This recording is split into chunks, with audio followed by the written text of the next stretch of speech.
My mother had a ring almost exactly like this one, Aaliyah Monroe said, turning an heirloom pendant over in gloved hands as she cleaned the display case in Damon Vasquez's private study, and did not notice, until the silence stretched a beat too long, that he had gone completely still behind his desk. She looked up. Damon was staring at her with an expression she had never once seen on him in 2 months of working in this house, something between disbelief and a wound reopening in real time. "Say that again," he said, his voice stripped of its usual controlled register. Aaliyah set the pendant down carefully, uncertain what she had done wrong. "I said my mother had a ring like this one," she repeated, gesturing to the antique gold band with the small sapphire setting displayed in the case she had been dusting. A worn gold band, sapphire, a thin engraved pattern along the edge, she added, describing it from a memory she had not examined in years. "She wears it sometimes, or she used to before her hands got too swollen with arthritis to manage the clasp comfortably." Damon rose from his desk slowly, crossed to the case, and studied the ring inside it, the one that had belonged to his mother, the one that had been recovered, alone, from the scene of her death 25 years ago. Everything else she had been wearing that night stripped from her by whoever killed her and never found. "It cannot be the same ring," he said, more to himself than to Aaliyah. "This one has never left this case since my father had it restored." Aaliyah watched him, unsettled by a reaction so far outside anything she associated with her employer's usual composure. "Whose ring was it?" she asked carefully. "My mother's," he said. "She was murdered when I was 16. This ring was the only thing recovered from the scene, and for 25 years, nobody has ever explained why she was wearing only one piece of jewelry that night when she never left the house without wearing 5. Aaliyah felt something cold settle low in her stomach, an instinct she could not yet name but would come, over the following weeks, to trust completely. "I need to know more about your mother's ring," she said, "because either this is the strangest coincidence either of us has ever heard of, or my own mother has spent my entire life wearing something that connects her, somehow, to the night yours died." Damon closed the display case slowly, his hand lingering on the glass a moment longer than necessary. And for the first time since she had started working in this house, Aaliyah watched the careful composure he wore like a second uniform crack open just enough to show her the 25-year-old grief still living underneath it, patient and unresolved. Aaliyah had taken the position at the Vasquez estate 2 months earlier, drawn by pay considerably better than her previous restaurant work and a schedule flexible enough to let her drive the 90 minutes to see her mother most weekends. Corinne Monroe had raised her alone in a modest house 3 towns over, working as a seamstress for most of her life before arthritis forced her into early retirement. A woman who rarely spoke about her own younger years beyond vague mentions of having once worked for a wealthy family before Aaliyah was born. Beatrice, who had managed the Vasquez household for 15 years, had given Aaliyah the standard orientation on her first day, delivered with the brisk efficiency of a woman who had trained a dozen staff members through it. "Mr. Vasquez keeps his private study locked to everyone except senior staff," she had explained, "and the room contains his mother's things, kept exactly as they were, and you are not to comment on any of it, even if he happens to be present while you clean." Aaliyah had followed that instruction faithfully for 2 months, dusting the display case containing Eleanor Vasquez's few recovered belongings without ever once remarking on them, until today, when the ring's resemblance to her mother's had simply slipped out before she thought better of it. She had gathered, secondhand from staff gossip over the 2 months, that Damon's mother's death remained an open wound the household had learned to navigate around carefully, an unsolved case from 25 years ago that the current head of security, a man named Holt, had inherited along with the job and reportedly still kept an unofficial file on. Damon himself ran the household with the same exacting precision Aaliyah had come to expect from every account of him, though she had noticed, in her 2 months there, small softer edges beneath it. The way he always thanked the kitchen staff by name, the patience he showed a nervous new gardener who had damaged an expensive hedge his first week, the quiet way he always insisted the kitchen staff eat before he did at any household event that ran late into the evening. She had not expected, walking into his study that afternoon with a polishing cloth and a routine task, to crack open something that had clearly never fully closed for him, and she spent the rest of the day turning the strange coincidence over, wondering what exactly her mother had never told her. She thought back to every evasive answer Corinne had ever given about those years, every time the subject had been quietly redirected towards safer ground, and realized, with a small unsettled jolt, that she had simply learned not to notice the pattern until today gave her a reason to look at it directly. Damon found her again that evening, later than his usual hours, having clearly spent the intervening time doing something considerably more urgent than his regular business. "Tell me everything you know about your mother's history," he said, without preamble, settling into the chair across from where Aaliyah sat folding linens in the small sitting room off the kitchen. Aaliyah set down the towel she was holding. "She does not talk about her past much," she said honestly. "I know she worked as a seamstress for a wealthy family before I was born, somewhere outside the city, though she has never told me which family or why she left. She gets quiet whenever I have asked, so I stopped asking years ago, learning instead to read the shape of what she would not say rather than pushing for words she clearly did not want to give." Damon absorbed that with a stillness Aaliyah was beginning to recognize as his particular way of processing difficult information. "My mother employed a young seamstress the year before she died," he said. "I found the household ledger this afternoon. A woman named Corinne, paid weekly for alterations and mending, employment ending abruptly the same month my mother was killed, no forwarding address on file." Aaliyah's chest tightened. "That is not a common name," she said quietly. "It is my mother's name." Neither of them spoke for a long moment, the coincidence settling into something considerably heavier than coincidence usually felt, the kind of silence that asked its own question louder than either of them was ready to answer yet. "I am not accusing your mother of anything," Damon said finally, watching Aaliyah's face carefully. "I do not yet know what this means. But I have spent 25 years with no answers about what happened to mine, and you just handed me the first real lead anyone has found in that entire time." Aaliyah understood, sitting with that whatever came next was going to reshape considerably more than her employment at this house. "I want to know too," she said. "If my mother knows something about your mother's death and never told me, I need to understand why, as much as you do." Damon studied her for a long moment, something shifting behind his usual composure. Gratitude and grief tangled together in a way she suspected he rarely let anyone see. "Then we find out together," he said, and it was the first time in 2 months she had heard him include another person in anything that mattered to him at all. Aaliyah left the sitting room that night carrying a strange, unfamiliar weight of her own, no longer just an employee dusting a stranger's grief, but a woman suddenly bound to the answer of it, whether she wanted that responsibility or not. Holt, the head of security who had spent a decade quietly maintaining an unofficial file on Eleanor Vasquez's unsolved murder, pulled everything he could find on Corinne Monroe within 2 days, and brought Damon a picture considerably more troubling than a simple coincidence. Corinne had been employed at the estate for 11 months before Eleanor's death, well liked by the household staff of that era according to old personnel records, and had vanished the same week as the murder without collecting her final pay or leaving any forwarding information, a detail that had apparently never been flagged as significant at the time because the original investigation had focused almost entirely on a robbery theory that never led anywhere.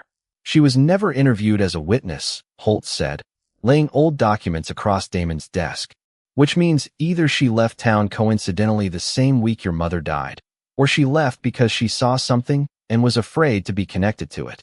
Damon studied a faded photograph Holt had recovered from the household archives, a young woman standing at the edge of a staff group photo, and felt something unfamiliar settle over him. The specific vertigo of looking at a stranger who might hold the answer to the worst unresolved question of his life. "Bring her in," he said. Carefully, he added, catching himself. "She is Aaliyah's mother. Whatever she knows, I want it handled with more care than my own investigators usually show anyone, because she is not a suspect in anything. She is a frightened woman who disappeared, and I intend to treat her that way from the first conversation onward." Aaliyah, informed of the household ledger's contents and Holt's findings that same evening, drove to see her mother that weekend with a version of the question she had never once had reason to ask before. Corinne's reaction, when Aaliyah finally worked up the nerve to mention the Vasquez name directly, told her everything before her mother said a single word, the color draining from her face, her hands going still over the mending in her lap. You worked for them, Aaliyah said.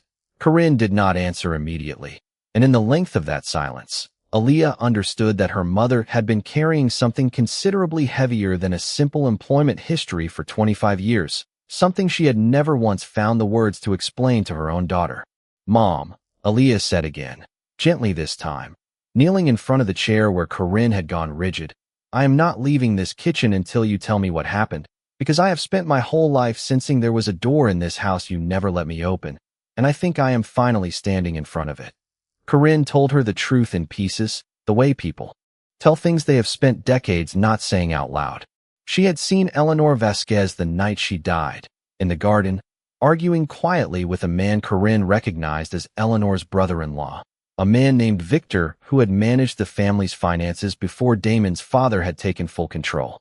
She had not heard the argument's content, only its tone, sharp and frightened on Eleanor's side, and had gone inside rather than intrude, assuming it was a family matter that did not concern the household staff. By morning, Eleanor was dead, the official story settling quickly into a robbery gone wrong, and Corinne, 8 months pregnant with a child whose father had already left her, made a decision she had spent 25 years both regretting and unable to fully take back. I was scared, she told Aaliyah, her voice thin with an old fear finally given permission to surface. I was a poor, pregnant seamstress with no family of my own, and a powerful man had just argued with his employer's wife the night she turned up dead, and I did not think anyone would believe a word I said if I came forward, or worse. I thought Victor might make sure I never got the chance to say anything at all. So I left. I took the little I had saved and I disappeared, and I told myself for 25 years that my silence never actually hurt anyone, because I never had any proof it was him. Only a feeling I could not prove. And a feeling, I told myself, was not the same thing as a truth worth risking everything I had left to say out loud.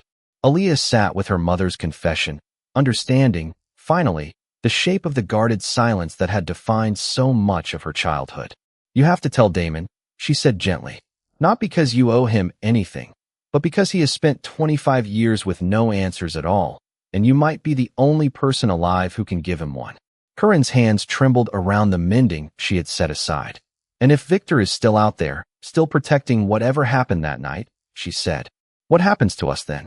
Aaliyah did not have an answer for that. Only a promise that she would not let her mother face it alone, whatever came next. She drove back to the estate that night with the radio off, replaying every guarded silence of her childhood in a new light, and understood, somewhere along the 90-minute stretch of dark highway, that the woman she had always known simply as tired and private had actually spent 25 years being quietly, thoroughly afraid. Victor Ashworth had remained a fixture in the Vasquez family's orbit for 25 years. A semi-retired advisor Damon had inherited along with the business, trusted enough to still sit in on major decisions despite having stepped back from daily operations. It was Holt who noticed Victor's behavior shift within days of the quiet reopened inquiry. A man normally unbothered suddenly asking pointed questions about why old household records were being pulled, why security had increased its attention on staff history from a quarter-century ago, questions phrased casually enough that anyone not already suspicious of him might have missed the tension underneath them entirely. Damon, informed of Victor's uncharacteristic interest, felt the particular cold clarity of a man watching a suspicion he had not wanted to fully believe start proving itself correct in real time. I need everything on Victor's finances from that period, he told Holt, his voice flat in the way Aaliyah had learned meant he was holding something considerably larger than flat underneath it. Holt's search, conducted with the discretion the situation demanded, turned up a detail neither of them had expected. Victor had taken over sole control of a significant portion of the family's investment portfolio in the weeks immediately following Eleanor's death, a transfer of authority that had never been fully explained and had simply been absorbed into the chaos of a grieving 16-year-old boy's household. Motive, Holt said simply, laying the old transfer documents beside Corinne's account. Opportunity, and now a witness who finally has a name for both. It was, Holt added quietly, the kind of case file that should never have gone cold in the first place, if anyone 25 years ago had thought to ask the household staff a single serious question. Damon's priorities shifted immediately. Toward protecting Corinne, whose sudden reappearance in the household's orbit, however quiet, represented the first real threat to a story Victor had spent 25 years believing was safely buried. Aaliyah watched security around her mother's small house increase without full explanation, watched Damon grow quieter and more focused with each passing day, a man visibly rationing his own patience for the careful, procedural pace the situation demanded, and understood that whatever answers they were circling toward, Victor was not a man likely to let them arrive without a fight of his own. Beatrice, sensing the household's shifted mood without being told any specifics, quietly reassigned 2 junior staff away from Corinne's temporary rooms and said nothing about why, the kind of protective instinct that had kept this house running smoothly through considerably smaller crises for 15 years. The break-in happened 3 nights later, while Corinne was staying temporarily at the Vasquez estate at Damon's insistence, her modest house left under Holt's discreet surveillance in case anyone came looking for what she might still have kept from those 11 months of employment decades earlier. Someone did, entering through a rear window well past midnight, searching with obvious urgency through drawers and boxes before Holt's people intercepted him at the property line, a man who worked, they quickly discovered, for a private security firm on Victor's personal payroll rather than the family's.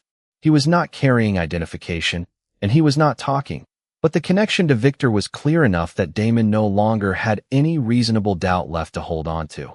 Only the cold, settled certainty of a man who finally understood exactly who he was dealing with.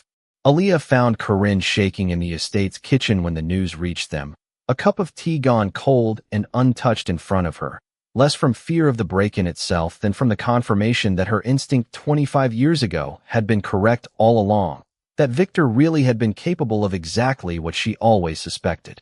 "He knows I am here," Corinne said. "He knows I am talking."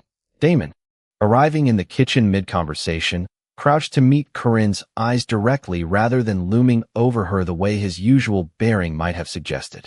"He knows," Damon confirmed, "which means he is going to move quickly now, probably within days, before you can formalize anything with actual authorities. I am not letting that happen." Aaliyah watched him make the transition, in real time, from a grieving son chasing a decades-old mystery into a man actively organizing to protect the 2 people who had just handed him the truth he had spent half his life without. "I want to help," Aaliyah said. "I know Victor's public schedule better than security does, from small talk at family functions over the 2 months I have worked here. If you are going to move against him, I should be part of planning how."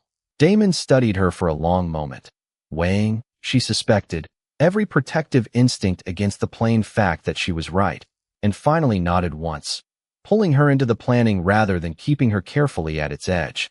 It was, Aaliyah thought later, the exact opposite of the instinct he had shown her 2 months ago in the study, the same man choosing, this time, to let her stand beside him instead of behind a carefully closed door. Holt's team, working with the break-in suspects, confirmed employment record and the financial transfer documents from 25 years earlier, assembled enough evidence within 2 days to bring in a retired detective Holt trusted from his own years in law enforcement before private security. A man willing to reopen a quarter-century-old case quietly rather than risk Victor being tipped off through official channels he might still have influence over, having handled 2 other cold cases for old colleagues in exactly this discreet, careful manner before.